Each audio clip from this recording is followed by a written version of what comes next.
နေ့ရက်ဟာထာဝရဘုရားစီရင်တဲ့နေ့ရက်ထာဝရဘုရားပြင်ဆင်ပေးတဲ့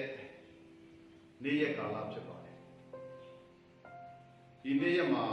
ပြန်လည်ပြီးမှကျွန်တော်တို့ရဲ့အသက်တာများဒီကဲ့သို့အတူတကွပြန်လည်မိတ္တာတော်ဖွဲ့ရခြင်းအတူတကွကိုးကွယ်ဝတ်ပြုရခြင်းနဲ့တူဘုရားရဲ့နှုတ်ကပတ်တော်အားဖြင့်ပြန်လည်ခွန်အားယူရခြင်းဟာဘုရားပြင်ဆင်ပေးတဲ့နေ့ရက်ကာလနဲ့ဘုရားရဲ့ကြီးစုတော်တစ်သက်ဖြစ်တယ်ဆိုတာကိုရှင်းဥစွာဝန်ခံပါတယ်ဒီနေ့ဒီလိုကပြန်လည်၍နှုတ်ကပတ်တော်အားဖြင့်အသက်တာကိုပြန်လည်ခွန်အားယူတဲ့အခါမှာအတူတကွပြန်လည်၍ကျမ်းစာတော်မြတ်တစ်ပိုက်ကိုကြားနာတဲ့ရှင်းဥစွာခွန်အားယူကြရအောင်ယောဘဝါဒစာအခန်းကြီး7ခန်းငယ်1ဖြစ်ပါတယ်ညီကိုတို့အသက်ရှင်ခြင်းလက္ခဏာတန်ရှင်းခြင်းလက္ခဏာဘုရားသခင်နှစ်သက်တော်မူဖွယ်သောလက္ခဏာနှင့်ပြည့်စုံသောရစ်သင်တို့သည်ပူဇော်၍မိမိကိုယ်ခန္ဓာကိုဘုရားသခင်အားဆက်ကပ်ခြင်းသည်ဟူသောသင်တို့ပြုအပ်သောဝတ်ကိုပြုမိအကြောင်းဘုရားသခင်၏ကရုဏာတော်ကိုထောက်ထား၍သင်တို့ကိုငါတိုက်တွန်းနှိုးဆော်၏ဖတ်တော်တဲ့ဓမ္မကျမ်းစာပေါ်မူတည်ပြီးမှဒီနေ့ကျွန်တော်တို့အတူတကွပြန်လည်၍ခွန်အားယူရမယ်အချက်ကတော့အသက်ရှင်တော်ရစ်ဆိုတဲ့အချက်ပေါ်မှာမူတည်ပြီးမှနှုတ်ကပတ်တော်ကိုအတူတကွခွန်အားယူတော်မူဖြစ်ပါတယ်တမန်တော်ကြီးရှင်ဘောလူကယောမမှာရှိတဲ့ယူဒလူတွေနဲ့ဟေလသလူများတို့တပါးသူတွေရဲ့ရှေ့မှာမိမိတို့ရဲ့အသက်တာကိုယုံကြည်ခြင်းအရာမှာတည်တော်သူမဟုတ်ဘဲနဲ့ယုံကြည်ခြင်းအရာမှာအသက်ရှင်တော်သူဖြစ်ဖို့ရန်ခွန်အားပေးထားတယ်ဖတ်တော်တဲ့ဓမ္မကျမ်းစာထဲမှာယုံကြည်သူတို့ရဲ့အသက်တာကိုအသက်ရှင်တော်ရစ်အားဖြင့်ခိုင်းနိုင်ပြီးမှခွန်အားပေးတော်တာကျွန်တော်တို့တွေ့ရပါတယ်ရစ်ဆိုတဲ့အရာကိုပြန်လည်ပြီးမှလေ့လာကြည့်တဲ့အခါဓမ္မဟောင်းခေတ်ကာလမှာလူတွေကဘုရားသခင်ရဲ့ရှေ့မှာမိမိတို့ရဲ့ကျူးလွန်မိတဲ့အပြစ်ချိုးဖောက်မိတဲ့ပညတ်တရားများအတွက်မိမိတို့ရဲ့တိုးနွားများတို့ကိုယူဆောင်လာတဲ့ဘုရားသခင်တန်ကိုတိုးဝင်ပြီးမှပြန်လည်ပြီးရစ်ပူဇော်ခြင်းအပြင်လွတ်ခြင်းအခွင့်ကိုတောင်းလျှောက်ခဲ့တမန်တော်ခေတ်ကာလကိုပြန်ကြည့်လိုက်တဲ့အခါမှာကတော့သခင်ယေရှုခရစ်တော်ဘုရားကိုယ်တော်တိုင်လူတွေရဲ့အပြစ်အတွက်ကားလိုက်ပေါ်မှာအသေးခံပြီးမှလူတွေနဲ့ဘုရားကို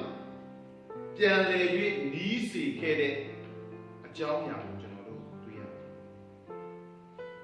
။ဒါကြောင့်ရစ်ပူဇော်ခြင်းဆိုတဲ့အရာဟာဒီနေ့ဘုရားသခင်နဲ့အတူပြန်လည်အသက်ရှင်ခြင်းဘုရားသခင်ရှိမှပြန်လည်၍ရက်လက်ဘုရားအလိုတော်ရှိသောအသက်တာတိုင်းပြန်လည်၍စက္ကပ်ခြင်းမှုအတွက်လှုပ်ဆောင်တဲ့ဖြစ်တယ်။ဒါကြောင့်ရစ်ပူဇော်ခြင်းလို့ပြောလိုက်တဲ့အခါမှာဘုရားသခင်တပါးတည်းကိုယ်တော်ကိုးကွယ်ခြင်းဘုရားသခင်တပါးတည်းကိုယ်တော်ယုံကြည်ခြင်းဘုရားသခင်တပါးတည်းကိုယ်တော်ရွေးချယ်ခြင်းဘုရားသခင်တပါးတည်းကိုယ်တော်သစ္စာရှိခြင်းဆိုတဲ့အမှုကိုပြန်လည်၍ပဋိညာဉ်ပြုလက်ပေါ်ပြတဲ့အကြောင်းအရာဖြစ်ပါတယ်ချစ်တော်ညီကိုမောင်နှမသမားမိတ်ဆွေများ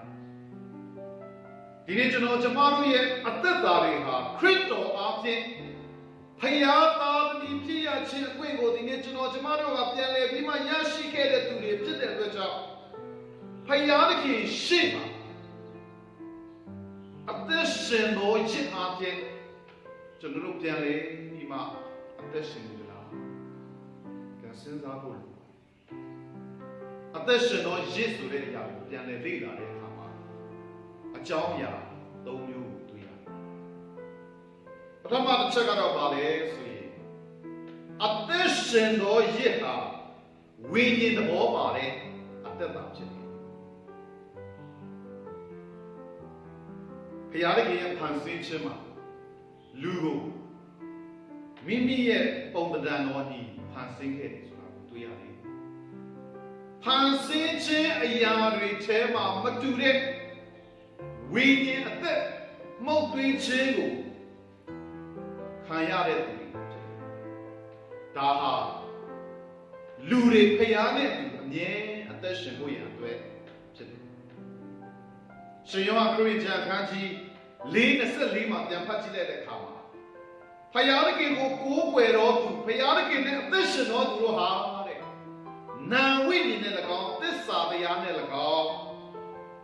ကိုးကွယ်ရမယ်အသက်ရှင်ရမယ်လို့ဖော်ပြထားတာကိုကျွန်တော်တို့တွေ့ရတယ်ဒီကနေ့ယုံကြည်သူတို့ရဲ့အသက်တာအသက်ရှင်ခြင်းဟာဝိညာဉ်သဘောပါတဲ့အသက်တာအပြင်အသက်ရှင်တော်သူဖြစ်ဖို့လိုတယ်ဖယားနဲ့သူအမြဲတမ်းအသက်ရှင်သွားလာတော်သူဖြစ်ဖို့လိုတယ်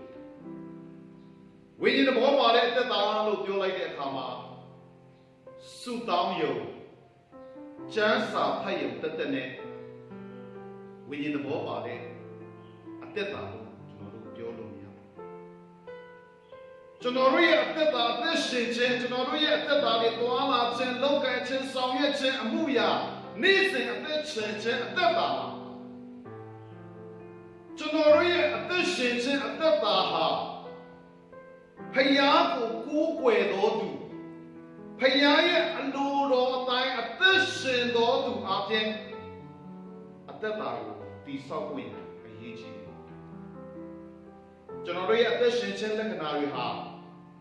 ဖယားသခင်ရဲ့ရှေ့မှာဖယားသခင်နှစ်သက်သောအသက်ရှင်ခြင်းလက္ခဏာဖြစ်ရတာ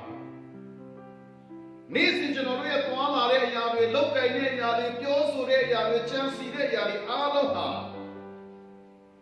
ဖယားအလိုတော်ရှိသောအသက်တာဖယားနဲ့သူအမြဲတမ်းအသက်ရှင်သောအသက်တာဖြစ်ဖို့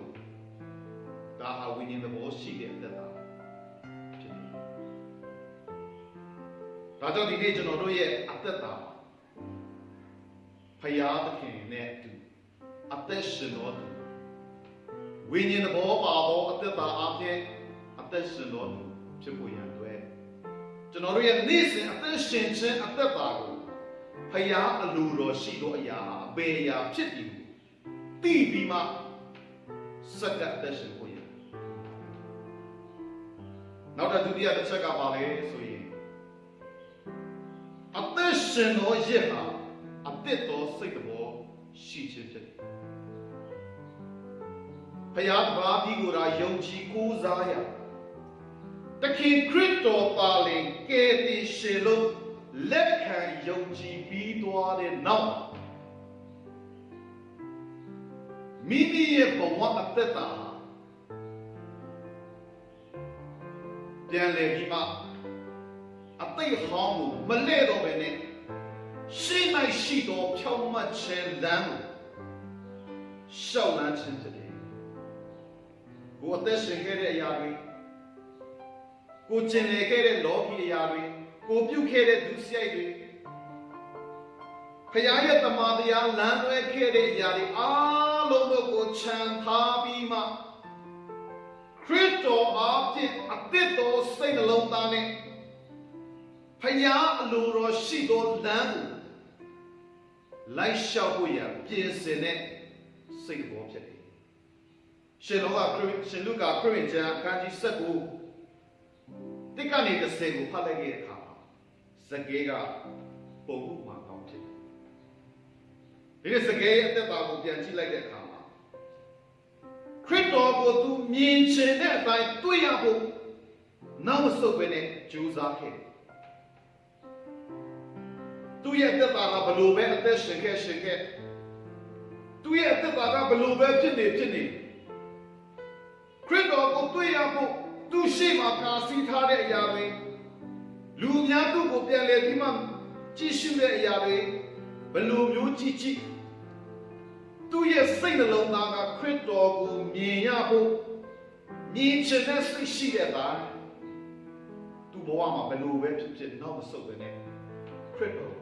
မြင်ဖို့အတွက်ကြိုးစားနေတယ်ပြီးတဲ့အခါမှာ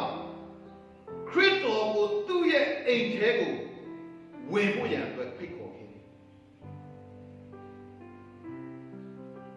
ဒီနေ့ခရစ်တော်ကိုသူတွေ့ခဲ့ရပြီးမြင်ခဲ့ရပြီးတကားသူ့ရဲ့ဘဝအသက်တာမှာခရစ်တော်ဝင်ရောက်လာဖို့ခရစ်တော်ဖိတ်ခေါ်ခဲ့တယ်ပြီးတဲ့အခါမှာခရစ်တော်နဲ့သူအသက်ရှင်တဲ့အခါမှာခရစ်တော်ရဲ့ပြောဆိုမှုတွင်တင်မှုတွေကိုသူကြားလိုက်ရတဲ့အခါမှာသူ့ရဲ့ဘဝအသက်ရှင်ခဲ့တဲ့အကြောင်းအရာများတို့စွန့်ပစ်ပြီးမှခရစ်တော်ခေါ်ပြတဲ့အသက်ရှင်ခြင်းအသက်တာပေါ်မှာပြောင်းလဲပြီးမှစကဲဟာအသက်ရှင်သွားတယ်အသက်တော်စိတ်တော်ဖြင့်အသက်ရှင်ခြင်းဆိုတဲ့အရာဟာမိမိဘယ်သူဖြစ်တယ်လဲဆိုတာကိုသိတယ်မိမိဘယ်လိုအသက်ရှင်နေတယ်လဲမိမိဘာလုပ်နေတယ်လဲမိမိဘယ်လိုပြောဆိုနေတယ်လဲမိမိအသက်ရှင်ခြင်းသက်တာဟာဖယားအလိုတော်ရှိသောအရာလားဖယားပြောဆိုခိုင်းတဲ့အရာလားဖယားလုပ်ခိုင်းတဲ့အရာလား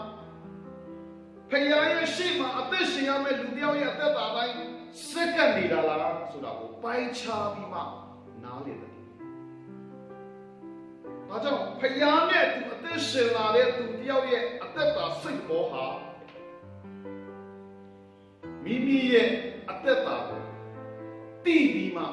ပြန်လည်ပြီးမှပိုင်းခြားတဲ့အသက်တာအဖြစ်အသက်ရှင်ဒါကြောင့်ဒီနေ့ကျွန်တော်တို့ဒီအသက်တာဟာအသက်ရှင်သောရစ်ဖြစ်ဖို့ရန်အတွက်ကျွန်တော်တို့ရဲ့အသက်တာစိတ်နှလုံးသားတစ်တော်စိတ်တော်နဲ့ပြုပြင်ပြီးမှအသက်ရှင်ဖို့နောက်ဆုံးတတိယအချက်ကတော့ဘာလဲဆိုရင်အသက်ရှင်သောရစ်ဆိုတာဟာရုပ်ခန္ဓာပါတဲ့အသက်တာဖြစ်တယ်ဒီနေ့ကျွန်တော်တို့ကဖယားနဲ့အတူအသက်ရှင်နေဝိညာဉ်သဘောပါတယ်အသက်တော်စိတ်သဘောထားအပြင်အသက်ရှင်နေလို့ပြောပေမဲ့ယုံကြည်သူတယောက်ရဲ့အသက်ရှင်ခြင်းအသက်တာဟာလက်တွေ့မပါတဲ့အသက်ရှင်ခြင်းဟာအလကားပဲဖြစ်တယ်ဒီနေ့ကျွန်တော်တို့ဘလောက်ပဲကျွန်တော်တို့ကိုကျွန်တော်တို့ယုံကြည်သူဖြစ်တယ်လို့ပဲပြောယုံကြည်သူဖြစ်ပါတယ်ခရစ်တော်ကိုငါရပြီးပြီခရစ်တော်၌ကျွန်တော်တို့ရဲ့ဘဝအသက်တာဟာထာဝရစိတ်ချမှုရတယ်လို့ကျွန်တော်တို့ရဲ့အသက်တာကိုမလောက်ပဲကြွေးကြော်ကျွန်တော်တို့ရဲ့အသက်ရှင်ခြင်းရက်ဟာယုံကြည်သူတယောက်ရဲ့ပုံသက်တွေလက်တွေ့မပါဘူးဆိုရင်ကျွန်တော်တို့ရဲ့အသက်တာဟာအချီးနှီးတက်ဖြစ်တယ်ဒါကြောင့်ရှင်ရဟုတ်ဩဝါဒစာအကျင့်မပါတဲ့ယုံကြည်ခြင်းဟာအသေးဖြစ်တယ်ဒီနေ့ကျွန်တော်တို့ရဲ့အသက်တာမှာဘလောက်ပဲဒီနေ့ဘုရားကိုသိတယ်ပဲပြောဘုရားရဲ့တရားတော်ကိုလိုက်ရှောက်တယ်ပဲပြောကျွန်တော်တို့ရဲ့ဘဝလက်တွေ့အသက်ရှင်ခြင်းအသက်တာမှာယုံကြည်သူတယောက်ရဲ့အသက်တာတိုင်းဘုရားအလိုတော်ကိုဝန်ခံတဲ့အသက်မရှင်နိုင်ဘူးဆိုရင်ကျွန်တော်တို့ရဲ့အသက်ရှင်ခြင်းဟာလက်ကားပဲဖြစ်တယ်ဒီနေ့စကဲရဲ့အသက်တာဟာတခင်ခရစ်တော်ဘုရားကိုယုံကြည်လိုက်တဲ့အချိန်ကနေစပြီးမှလက်တွေ့ခရစ်တော်ကိုသူဂတိသစ္စာပြုထားတဲ့အတိုင်းလွန်ခဲ့တဲ့အသိဟောင်းမှာလူတွေပေါ်မှာမတရားပြုခဲ့တဲ့အရာတွေဒီနေ့ဘုရားရဲ့တရားတော်နဲ့မကိုက်ညီပဲနဲ့သူလှုပ်ဆောင်ခဲ့တဲ့အရာတွေအားလုံးကိုဝန်ခံတဲ့သူတစ်ပါးပေါ်မှာပြုထားတဲ့အရာတွေကိုပြန်ပြီးမှခရစ်တော်ပေါ်မှာထားတဲ့သစ္စာဂတိအတိုင်းပြန်လည်ပြီးမှဝေငှပြီးတယ်လှုပ်ဆောင်ပြီးတယ်ဆိုတာကိုတွေ့ရပါတယ်အဲ့တော့ဘုရားသခင်ရဲ့အလိုတော်ရှိသောအရာဟာအဘယ်အရာဖြစ်တာကိုသိပြီးမှဒီနေ့ကျွန်တော်တို့ယုံကြည်ပြီးတာလက်တွေ့အသက်ရှင်ရမှာဖြစ်တယ်ယုံကြည်သူတစ်ယောက်ဖြစ်လာပြီဆိုရင်ယုံကြည်သူတစ်ယောက်အတိုင်းပြောဆိုခြင်းလုပ်ကိုင်ခြင်းအသက်ရှင်ခြင်းတွာလာခြင်းပေါင်းပေါ်ခြင်းအမှုကိုပြုရမှာဖြစ်တယ် ဒီနေ့ကျွန်တော်တို့ရဲ့အသက်တာဟာယုံကြည်ခြင်းအရာမှာအသက်ရှင်သောရစ်ဖြစ်ဖို့လိုတယ်။ယုံကြည်ခြင်းအရာမှာတည်သောရစ်အဖြစ်ဒီနေ့ကျွန်တော်တို့အသက်မရှင်ဖို့ရအရေးကြီးပါပြီ။ဒါကြောင့်ဒီနေ့ကျွန်တော်ကျမတို့ရဲ့အသက်တာဟာဖခင်ရဲ့ရှိမှာအသက်ရှင်တဲ့အခါမှာတည်သောရစ်ကဲ့သို့ကျွန်တော်တို့အသက်ရှင်နေတာယုံကြည်သူတယောက်ရဲ့အသက်တာတိုင်းဖခင်ရဲ့အလိုတော်ဟာဘယ်အရာဖြစ်ဒီကိုသိပြီးမှစက္ကန့်နေတဲ့အသက်ရှင်သောရစ်အပြင်ကျွန်တော်တို့အသက်ရှင်ရှောင်လန်းသွားလာနေမလားဒီနေ့ကျွန်တော်တို့ပြန်လည်ပြီးမှနှုတ်ကပတ်တော်အပြင်ခွန်အား